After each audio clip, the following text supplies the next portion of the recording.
question here. Missy from Washington Post. Mr. Secretary, I'd like to ask you about the Russia-Ukraine negotiations. Can you give us tell us about the American assessment of the conditions that Russia put forward regarding the Black Sea ceasefire talks, and also the British and French foreign ministers said this morning that Putin was dragging his feet. Do you agree with that? Maybe. I mean, he might be. We don't know yet. We're going to find out fairly soon. I mean, look, here's what the president wanted to do. He wants to end this war, and he wanted to test it very early in his administration. Is it possible to end this war on terms that are acceptable, obviously, to both sides? Because you can't end a war unless both sides agree.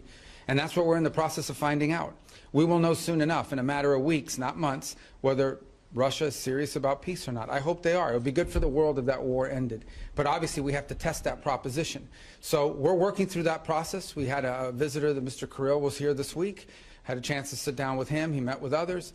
He'll take some messages back, and the message is the United States needs to know whether you're serious or not about peace. Ultimately, Putin will have to make that decision. The Russian Federation will have to make that decision. Hey everyone, today I'm breaking down the latest on the Russia-Ukraine peace talks. This is one of the most critical issues globally, and there's a lot of mixed information out there, so let's dive into what's really happening. The peace talks have been ongoing for months, and everyone's asking, is peace even possible? According to U.S. Secretary of State Marco Rubio, the U.S. is actively assessing Russia's commitment. They're looking for concrete actions, not just words. And with President Trump shown a willingness to enter, for example, into a complete ceasefire to create space for negotiation.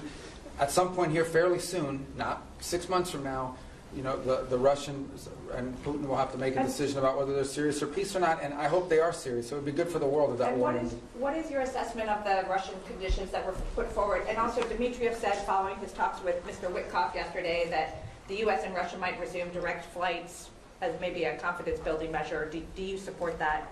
So that I haven't heard anything about direct flights. I can tell you, but I don't know who's going to fly in it because all these people are sanctioned. But I would just tell you that the thing I would point to you is this. We're going to wait and see. The Russians know our position in terms of wanting to end the war, and we will know from their answers very soon whether they are serious about proceeding with real peace or whether this is a delay tactic. It's a delay tactic. The president's not interested in that.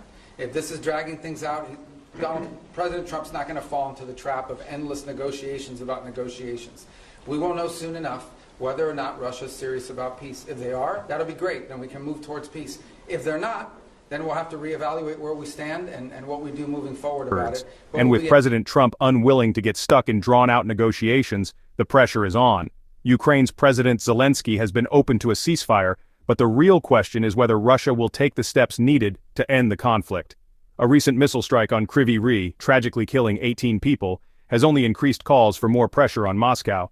So what's Russia asking for? They've proposed several conditions, including issues around the Black Sea and territorial disputes, but a major sticking point is the control over territories occupied since the war began. Are they negotiating in good faith or just buying time? That's still unclear. On the other hand, Ukraine wants a complete ceasefire but isn't willing to give up territory or sovereignty. But we'll be in no different a position than we are today, or we were when he took office. He wanted to know early in his administration, is peace possible? We're testing to see if the Russians are interested in peace. Their actions, not their words, their actions will determine whether they're serious or not, and we intend to find that out sooner rather than later. And what about their conditions? Which conditions? They put forward additional conditions after you guys had the Black Sea ceasefire. Yeah, so again, I mean, this is part of the back and forth of these sorts of things. I've had phone calls with foreign leaders, and then I read the readout, and it's like, oh, we said, no, you never, they came, they said something to me they never said. I guess that's part of the game in this place or whatever. But look, bottom line is, to me, at the end of the day, what's going to matter here is whether we're going to move towards peace or not. If peace is real, we will know soon enough. If they're not interested in peace, we will know or sovereignty. soon enough. They're firm about maintaining their independence while seeking a peaceful solution. International mediators from the US, EU, and even Turkey are trying to push both sides towards peace, but it's challenging. Mediation can help, but it won't work if one side isn't committed to peace. And with tensions running high, it's uncertain if external pressures will convince Putin's government to back down. This situation of decisions on the basis, I hope they are real. There are some promising signs, there are some troubling signs. It's not going to be easy. No one ever said this would be easy.